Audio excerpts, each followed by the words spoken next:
The Utah Jazz transition defense is killing them and sadly covering up all the areas of noticeable improvement. We deep dive next on Locked On Jazz.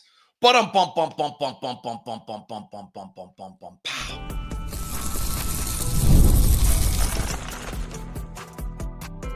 You are Locked On Jazz, your daily podcast on the Utah Jazz. Part of the Locked On Podcast Network, your team every day.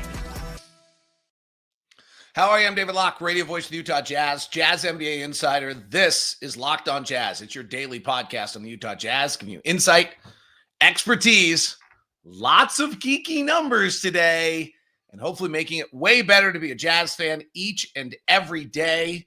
Thank you so much for making Locked On Jazz your first listen.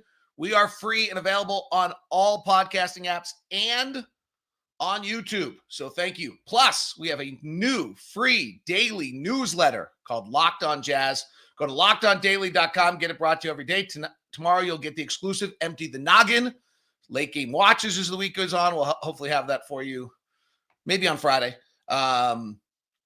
You'll have Empty the Noggin on Friday. So we'll have it for you next week because I'll watch a bunch this weekend. It's all exclusive with the newsletter at lockedondaily.com. Then sign up for the Utah Jazz Locked On Jazz daily newsletter.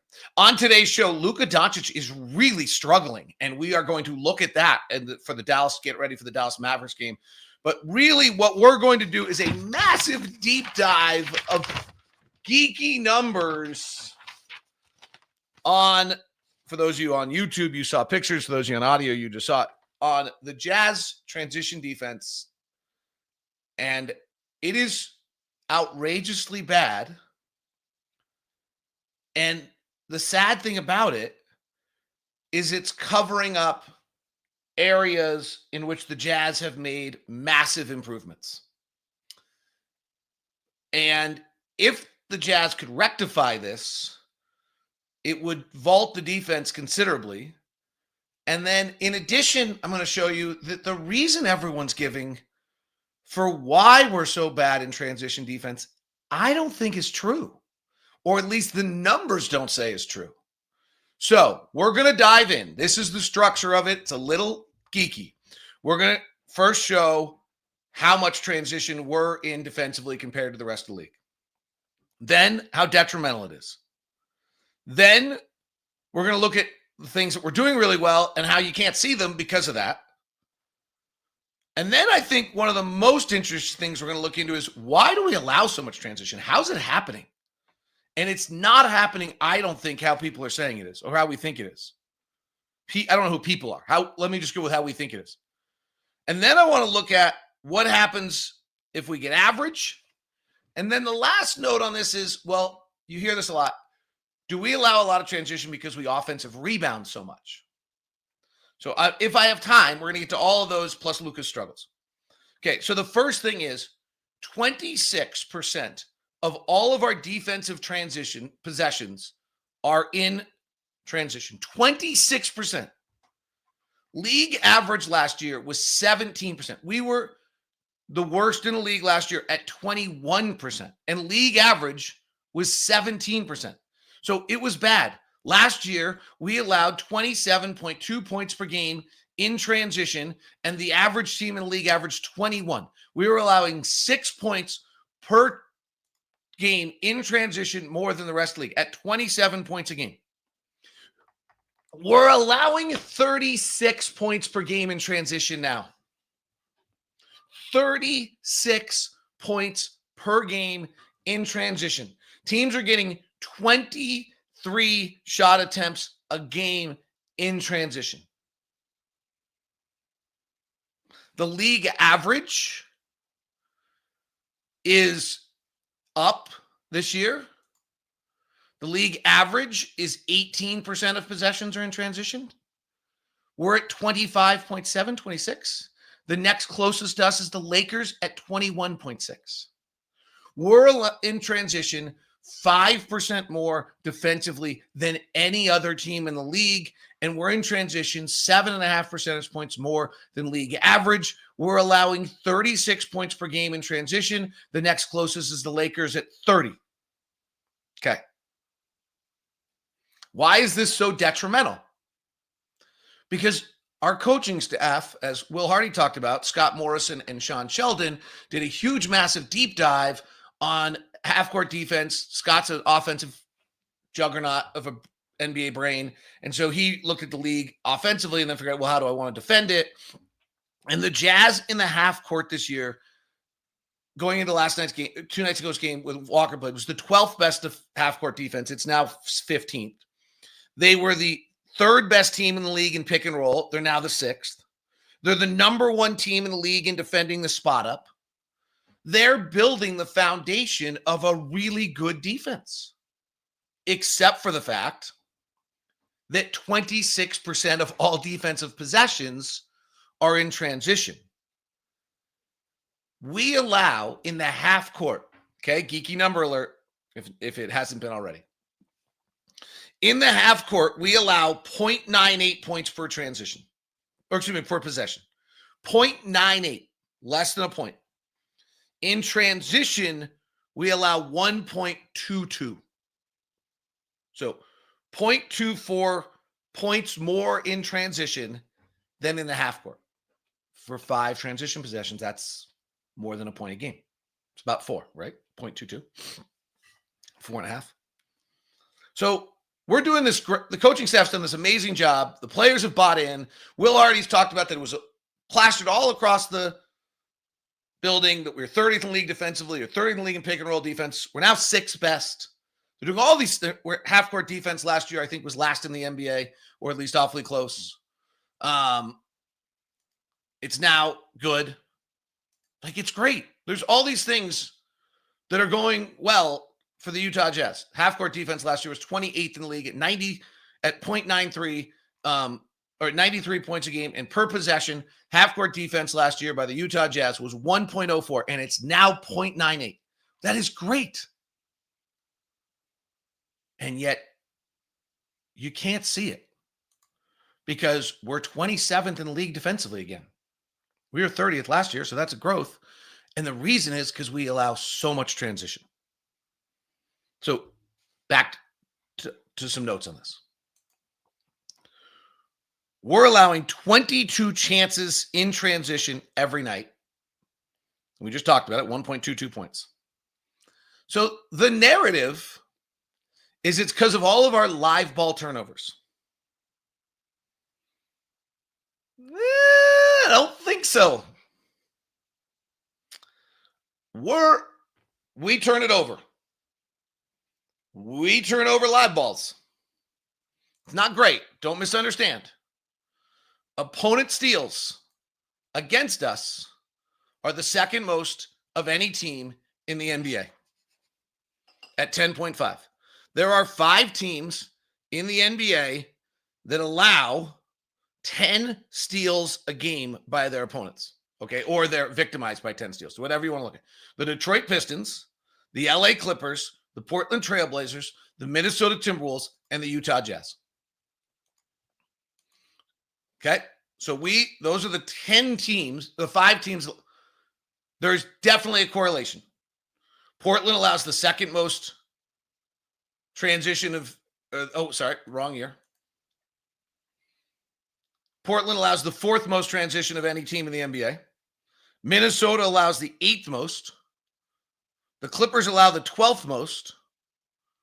And the Detroit Pistons actually are below average in allowing transition. Impressively, they're 29th in the league. They're actually one of the best teams in the league, despite the fact that they have live ball turnovers.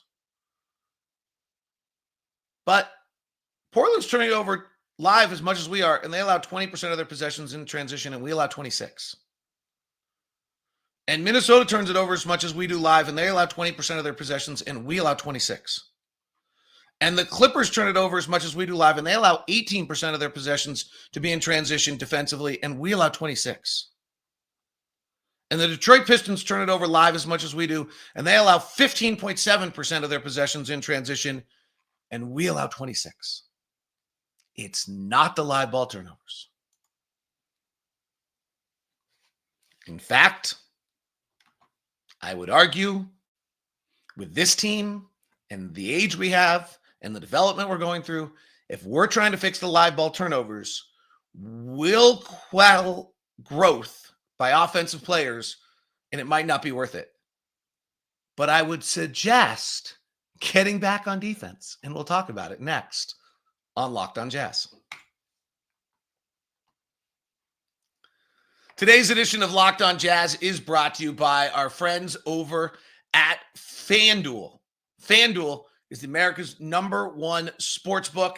FanDuel bringing you the official sportsbook Locked On, bringing you all the NFL, and bringing you the great deal right now. When you go to FanDuel.com, you win your first $5 bet. And what do you get? You get $150 in bonus bets. That's right. The FanDuel app gives you everything you need to place your live bets on the NFL in one place and the NBA. So when you get a hunch in the middle of a game, check out the latest stats, view live play-by-play, and so much more on the same page where you place your bets. Visit FanDuel.com to join today. You get started at $150 in bonus bets if you win your first $5 bet. That's FanDuel.com. Tonight's Jazz game, if you go to FanDuel.com, the FanDuel Sportsbook for tonight's, well, we have the NFL game tonight first, the Commanders and the Eagles. The Eagles are 3.5-point favorite in that one. In the Jazz game tonight against the Dallas Mavericks, the Mavericks are a 9-point favorite against the Utah Jazz with a 231 over-under in that one tonight. Some good games tonight, some close lines. Lakers-Spurs. It's close one. How about Victor dropping 50 last night? And Minnesota-Sacramento, it should be a really, really good game. That one's just about even. I think it's at a 1-point line for Sacramento. That's all at FanDuel.com. FanDuel.com.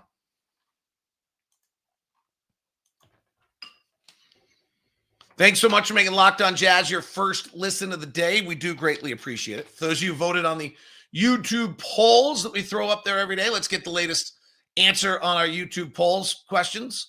We throw up kind of every day. We're trying to throw up 1 or 2 YouTube polls. Yesterday, what aspect of Lauri Markkanen's game should the Jazz focus on developing?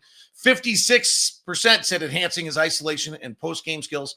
17% said increasing his shot attempts. 16% said improving his off-the-bounce game. And 10% said maintaining his catch-and-shoot efficiency.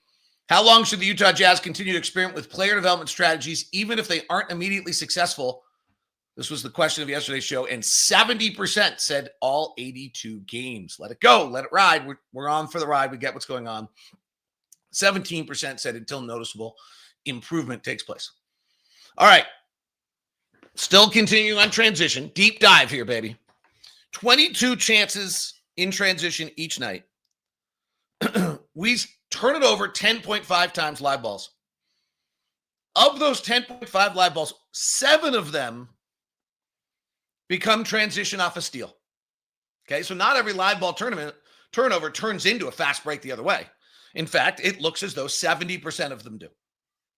So 7 of the 10 live ball turnovers a night turn into a fast break, and we allow 1.49 points per on those. Right? 1.5 points. You turn it over live, they're going the other way, it's 1.5 points. That's bad. We keep it in the half court, it's 0.98. But this team, our system, moving the basketball, throwing as many passes as anyone in the NBA, we're going to turn it over. But 15 times a night, someone is getting transition off a make or a miss. It breaks down that, just to round numbers up and make them more understandable, 13 times a night off a miss, our opponents are getting transition. Twice a night off a make. All right, David, what the heck does that mean? 13 times a night, the opponent, we're missing a shot, and the opponents finish their play in transition, and the league average is 9. We're allowing 39% of all possessions after a miss to be in transition. 39%. The league average is 28%. We miss 33 shots a night, or there's 33 defensive rebounds. Sometimes a rebound just goes out of bounds. There's 33 defensive rebounds a night, and 13 of those 33 times, the opponent ends up in transition, where they average, in those cases, 1.33 points per. Off a make, they average about 1.22. Our make, by the way, we're allowing one more transition a night than league average in transition, but that's 100% more than league average. 2-1. Okay, you can decide that that's just silly numbers, but that's the truth. But the number was mind-blowing to me. The league, it's interesting to me that 28% of all misses do become transition in the NBA. So 1 out of 4. The problem is we're 2 out of 5. So that would be the area where I think we could tighten the ship a little bit. And Will Hardy's talked about it all year long. We're not very good at changing directions. We're not good at letting a play go and coming back the other way. But you fix this, and all of a sudden your 6th best pick and roll defense, your number 1 spot up defense, your 15th ranked half court defense begin to shine. Instead of 22 times a night, if we're in transition, if we got it down to league average of 15 and got moved 7 possessions a night from transition to half court, it's a lot. That would just be being average. Maybe too much to ask for this team at where it is developmentally. But honestly, we're young and should be athletic and should be able to get back defensively.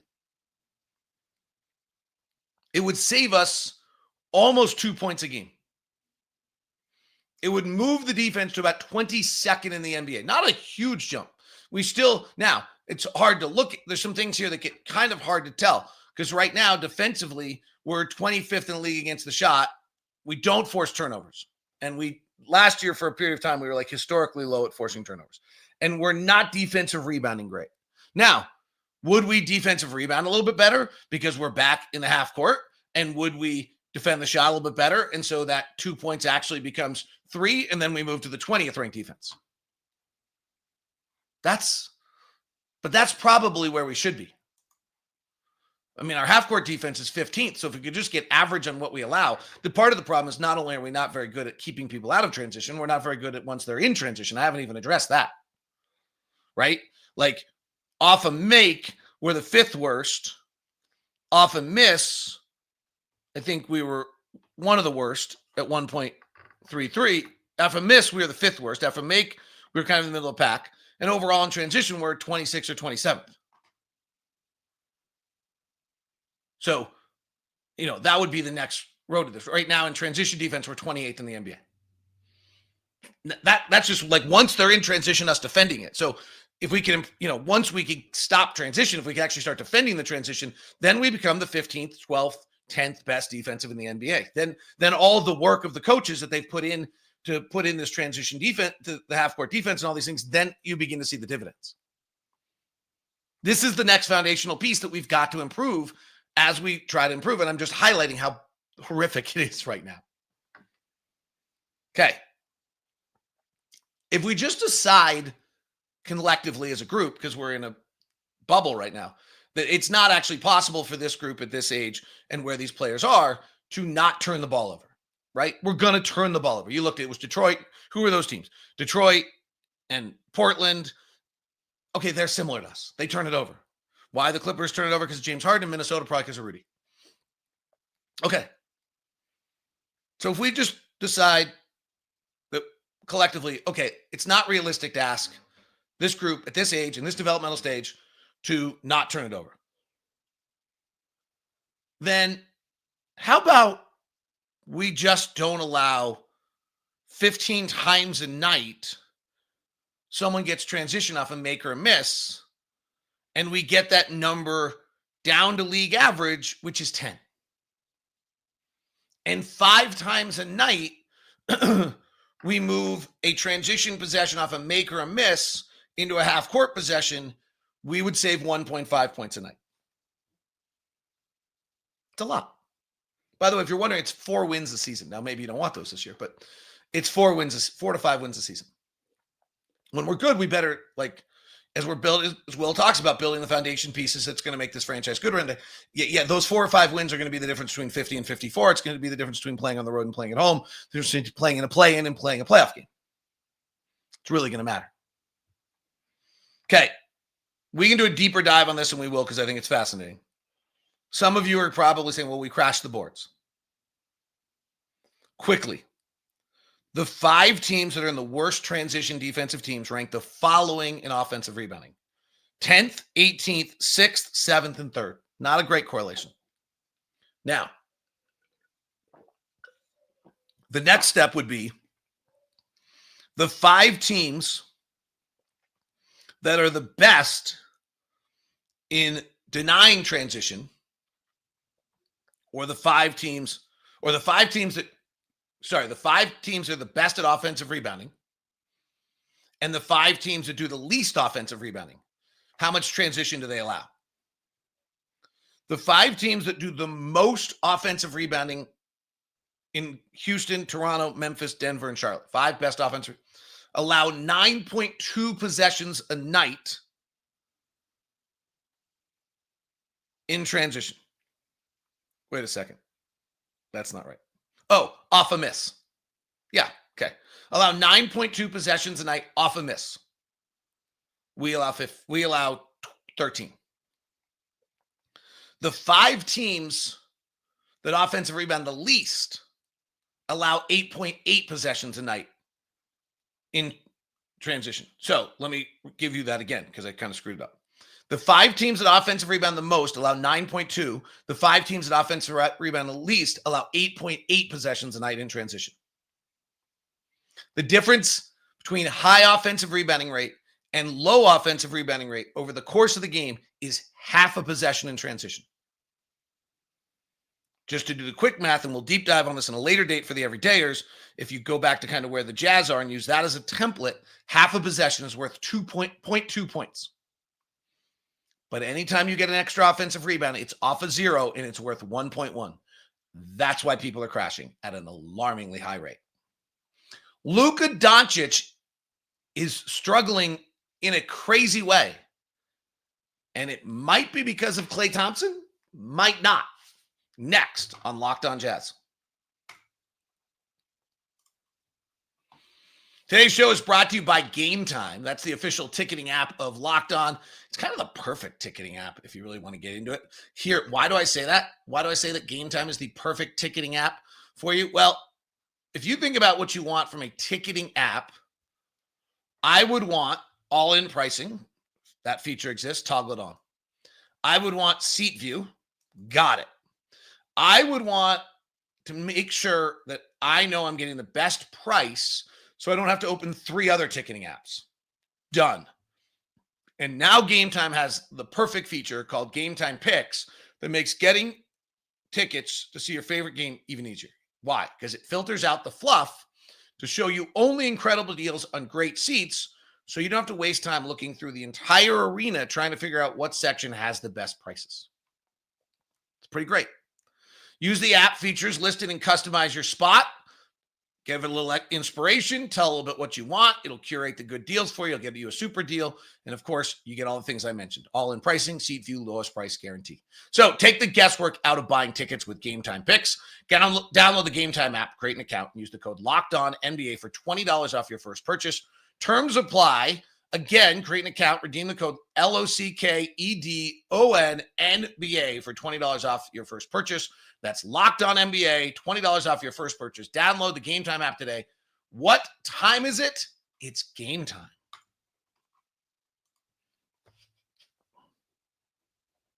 Thanks so much for making Locked On Jazz your first listen. Please sign up for our daily newsletter. We're working very hard at it. We are trying to build the ultimate NBA newsletter. Paul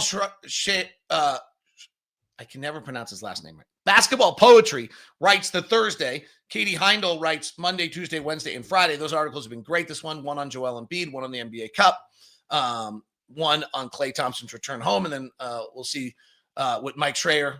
I called him Paul because that's our social media guy, just flashed up on my screen. Mike Schreier, sleep is necessary sometimes. Mike Schreier writes today on Basketball Poetry. I haven't seen it yet. I'm excited. He does great work. I really think he's kind of Zach Lowe-esque in an era that doesn't have Zach Lowe. So subscribe for free. Plus, you get fantasy tips from Josh Lloyd. Luka's struggles are kind of crazy. So Luka's the best offensive player in the NBA, except for he's not right now. So let's get a few things on Luka. One is Luka's not getting the ball as much as he used to. Somewhat because of Kyrie, now because of Klay. So over the last 5 years, Luka's gone from 71 picks a game to 73 pick and rolls a game to 63 to last year he ran 52 to now Luka's only running 42 pick and rolls a game. 3 years ago, Luka was running 73 pick and rolls a game. He's now down to 42. Okay.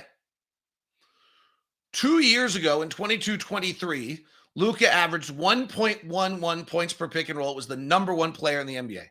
Last year, he was at 1.05. He was the 10th best player in the NBA. This year, he's at 0.93, which ranks him 47th of the 62 players that qualify under the group I have. What? Luka Dončić, if you go get the guys, the top 60 pick and roll guys, is kind of what I do, right? It's the top 2 on every team. He ranks 47th right now in efficiency out of 62. He averages 0.93 points. When he runs a pick and roll with Klay, and his best combination a year ago was a pick and roll with Derek Jones, because he'd bring the weakest defender up to him and then he'd torch him. And he was about 1.2 points per pick and roll with Derek Jones last year. When he ran a pick and roll with Klay, it's 0.88 points per 100 possessions. It's not, that one's not working. But it's bigger than just pick and roll. Because over the last 4 years in isolation, Luka's averaged 1.1, 1.11, and 1.12. And Luka was the 4th best isolation player in all of the NBA last year and the 2nd best over the last 3 years combined. 1.1, 1.11, 1.12. Pretty consistent. He's now averaging 0.85 points per isolation. He ranks 53rd out of 62. Yeah, you can tell me it's only 10 games. He has never had a 10-game stretch like this in his entire life.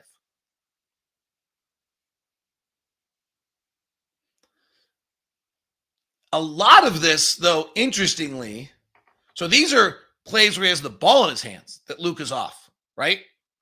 So pick and roll, he just went from number 1 or number 4 to ranking in the NBA to 47 out of 62. And isolation, he went from the 4th or 2nd best to 53 out of 62. But the other one is he can't hit an open shot. Well, he can, but he's not as well. He's getting 8.3 open threes a game. Defenders not within 4 feet. Last year, he got 8.7. Last year, he made 39%. This year, he's making 30%. So he is off. There might be the injuries. Got some groin injuries, doubtful, like every night, or questionable every night. Could be off-season playing. Could be anything. Could be went to the NBA Finals and is still tired. Could be NBA Finals zapped some confidence. It was a tough series for him. But he is really scuffling. The one that's interesting is when their starters are on the floor, they're minus 10 per 100 possessions. When all 3 of them are on the floor, Luka, Kyrie, and Klay, they're even. When Luka and Kyrie are on the floor together without Klay, they're plus 21 per 100 possessions. When Luka's on the floor with Klay, no Kyrie, they're plus 32. When Kyrie's on the floor solo, they're minus 12. When Kyrie's on the floor with Klay, they're minus 9. So what's interesting is that while Luka's struggling, when he's on the floor, they're still pretty good. The other guy who's taking real change is Kyrie. Kyrie's only running 17 pick and rolls a night. His isolation numbers are about the same. He used to run 35. He was done running 20. Last year he ran 24. He's now down to 17. Klay Thompson, on the other hand, is getting 1 more open 3 a game than he got last year, but he's doing it very differently also. He got 23 off-ball screens per game last year. He's only getting 13 right now. So it is a different world for these guys. And thus they're below 500. And their real problem is late game. And their real problem late game is defense, which I pointed out in a previous edition of Late Game Watch. They have lost 3 straight games in late game, and their defensive rating in those games is a 121. Luka's not been good. He's 2 for 7 in the last 3 games in clutch. Kyrie's been great, 5 of 9. Klay's only gotten 1 shot. But the defensive rating in those 3 games is a 121, and a 3-point loss to Golden State, where they were up 7 with 4 minutes left, a 2-point loss to Denver, where there were 5 ties in the final 5 minutes, and a 1-point loss to Phoenix, where there were 4 ties in the final 5 minutes. They lost all 3 of them to slide below 500 for the season. All right, that is Locked On Jazz today. Thank you so much for tuning in. You can follow me on Twitter, X, or Instagram at DLocko9. Please follow the program if you liked what you got today. It's unique. No one else is doing this crazy stuff. Hopefully you like it. It is follow and subscribe on whatever app you're using right now. YouTube, hit that little bell button. The daily newsletter is lockedondaily.com, and then sign up for the Utah Jazz. Get Mike Schreier. See, I got it right. From Basketball Poetry, get Katie Heindel every week. Exclusive national articles are absolutely fantastic. Links to all the important articles of the NBA. It is your ultimate one-stop NBA newsletter. Please sign up now. We will now send you, if you have not checked it out yet, the 24/7. I have it on all day. It is so cool. The 24/7 national NBA channel. You can get it on Amazon Fire. You can get it on Local Now. You can get it on News On, or you can just get it on YouTube and post it up there and just have it run all day long. It's our national 24/7 NBA channel, one podcast after another of all the biggest stories in the NBA. We'll send you there now. If you're on video and audio, check out Locked On NBA with our 2 episodes a day, including game night after all the games are done every night. Thank you so much for tuning in. Have a great day.